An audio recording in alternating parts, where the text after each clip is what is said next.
लेकिन चलेगा तो एक परमात्मा साथ में चलेगा। एक सेठ जी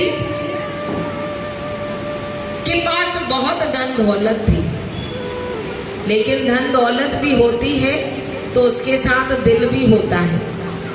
तो जहां दिल होता है तो वहां सब अपने आप होता है, फिर कुछ करना पड़ता नहीं है। तो एक सेठ क्या करता था, दिन रात दान देता था। एक उसका ऐसा छोटा कमरा बना था, उसके अंदर बैठता था और चारों दरवाजे खुले थे। तो कोई यहाँ से लाइन लगाता, कोई यहाँ से लगाता, कोई वहां से लगाता, कोई वहां से लगाता। तो एक फकीर कई दिनों से उसको देख रहा था कि वो सेठ दान पे दान करता जा रहा है। चार दरवाजे देत हो,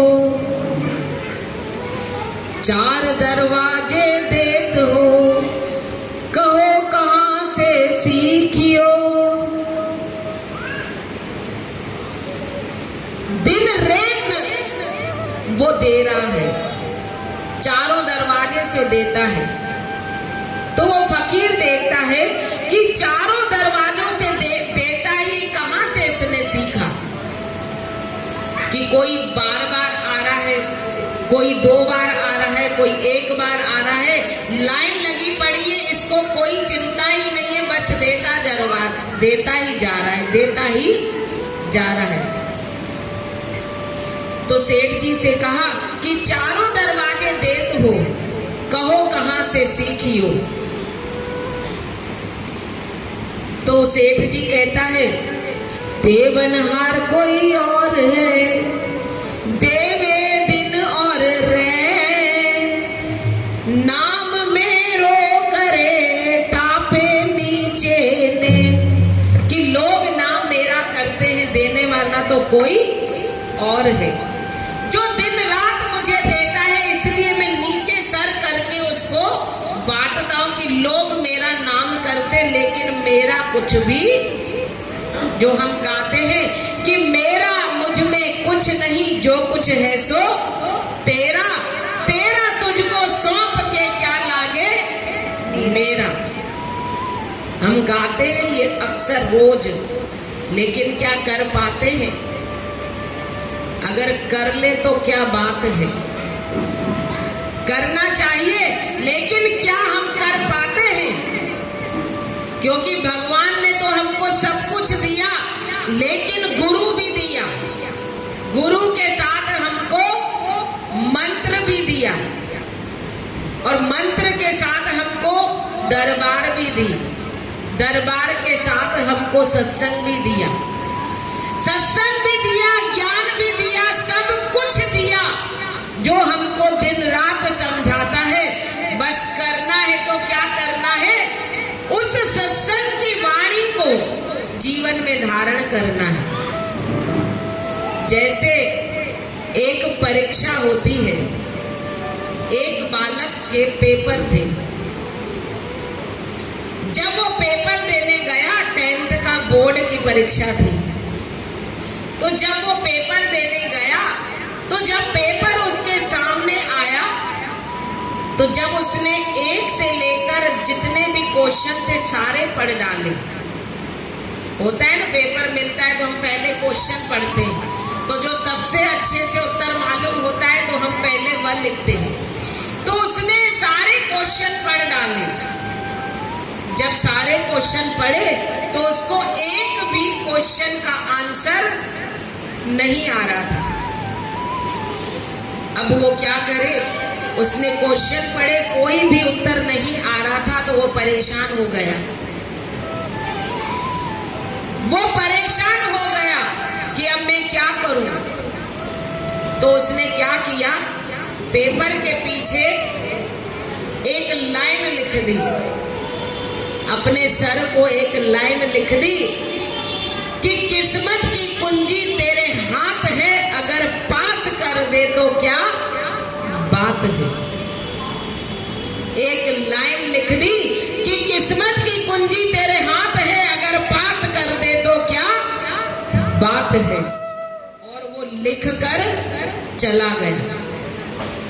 और जब वो पेपर आया सर के पास चेक होने को, तो उसने देखा सर ने कि एक लाइन लिखी हुई है कि किस्मत की कुंजी तेरे हाथ है, अगर पास कर दे तो क्या बात है। गुरु गुरु होता है। चेला कितना भी गुरु बन जाए, नकल कर ले, वैसे वस्त्र पहन ले, टीका लगा ले, माला पहन ले, ज्ञान कर ले, भजन कर ले, चेला चेला ही रहता है और गुरु गुरु ही रहता है। तो जब गई कॉपी चेक होने को, तो गुरु है। तो जब गुरु ने पढ़ा, क्या पढ़ा कि किस्मत की कुंजी तेरे हाथ है, अगर पास कर दे तो क्या बात है। तो गुरु जी ने भी नीचे लिख दिया कि अरे किताबों की कुंजी तेरे पास थी, अगर याद कर लेता तो क्या बात थी।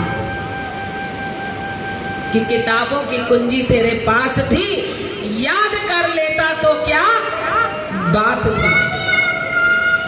तो यही है कि भगवान ने हमको बहुत सुंदर पेपर देकर भेजा है और उसमें कई प्रकार के प्रश्न देकर भेजे हैं। और प्रश्न हम सब जानते हैं कि कौन कौन से उसमें प्रश्न लिखे हुए हैं।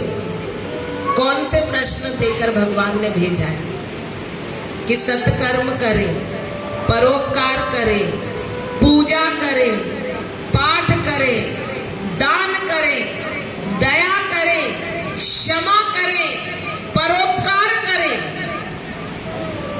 कई प्रकार के प्रश्न हैं जो सत्संग ने हमको बता दिए हैं। प्रश्न हम सब जानते हैं, पेपर भी हम सबको मिला हुआ है, लेकिन क्या करना है, बस हमको पढ़ना है। और पढ़ने का भी भगवान ने क्लास बहुत अच्छी दे रखी है। गुरु भी दे रखा है, मंत्र भी दे रखा है, दरबार भी दे रखी है, जो हम रोज 1 घंटा पढ़ने आते हैं। सही है कि ना? रोज कलाक ही ना न पढ़न। तो टीचर के पास विद्यार्थी बहुत होते हैं।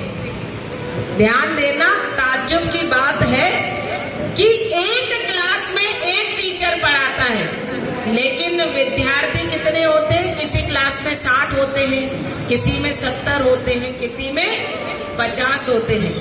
लेकिन टीचर एक ही होता है पढ़ाने वाला, लेकिन फिर भी पूरे क्लास के नंबर बराबर क्यों नहीं आते? कभी आपने देखा है कि डिक्टो नंबर पूरी क्लास के आए हो, हर सब्जेक्ट में आए हो? कभी देखा है? क्यों नहीं आते? क्योंकि हर बच्चा अलग अलग पढ़ाई करता है। तो एक ही क्लास में कोई फर्स्ट आता है, कोई थर्ड आता है, कोई सेकंड आता है, कोई फेल भी हो जाता है।